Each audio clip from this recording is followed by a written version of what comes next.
Everyone, இன்னைக்கு என்னோட ஸ்டைலில் முள்ளங்கி கேரட் பரோட்டா எப்படி செய்கிறதுன்னு பார்க்கலாம் வாங்க. ஃபஸ்ட்டு ஒரு கப் மாவு எடுத்திருக்கேன், சப்பாத்தி மாவு, கோதுமை மாவு. நெக்ஸ்ட்டு ஒரு கடாயில் 2 டேபிள் ஸ்பூன் எண்ணெய் ஊற்றிட்டு அதில் பொடியாக நறுக்கி வச்ச வெங்காயம், பெரிய வெங்காயம், ஒரே ஒரு பச்சை மிளகா, இது நல்லா வேகணும். லைட்டாக உப்பு போட்டுக்கலாம். இப்போ லைட்டாக உப்பு போட்டுக்கலாம். கொஞ்சம் வெங்காயம் வணங்கினதுக்கப்புறம் இஞ்சி பூண்டு பேஸ்ட் போட்டுக்கலாம்.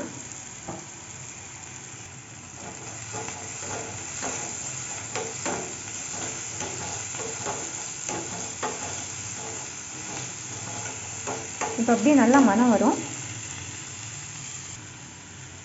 இப்போ நம்ம கிரேட் பண்ணி வச்சுருந்த கேரட் நல்லா தண்ணியை புழிஞ்சு, கிரேட் பண்ண முள்ளங்கியில் இருக்க தண்ணியை நல்லா புழிஞ்சு வச்சுருக்கணும். இப்போ இந்த ரெண்டையும் ஆட் பண்ணிக்கலாம். சரியா? நான் ஒரு ஹாஃப் முள்ளங்கி, ஒரு ஹாஃப் கேரட் எடுத்திருக்கேன். உங்களுக்கு எவ்வளோ வேணுமோ அவ்வளோ ஆட் பண்ணிக்கலாம்.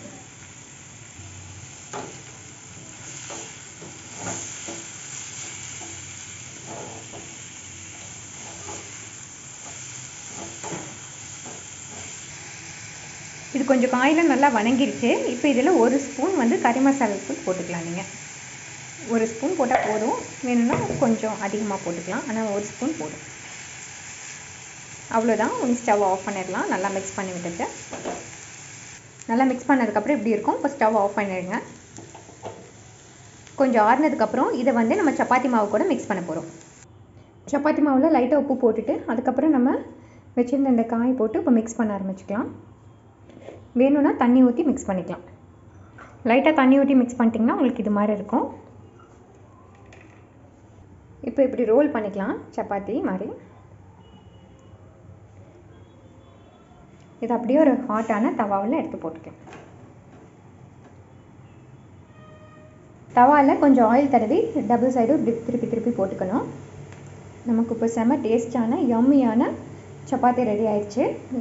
இப்போ நீங்கள் இது எல்லாத்தையும் இது மாதிரி செஞ்சு என்ஜாய் பண்ணலாம். It's very healthy also. So இதே மாதிரி இன்னொரு வீடியோவில் மறுபடியும் பார்க்கலாம். Bye, see you.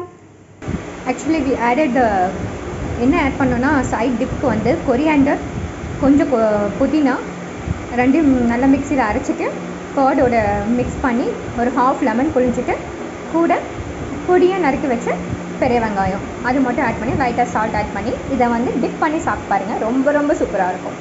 பாய்.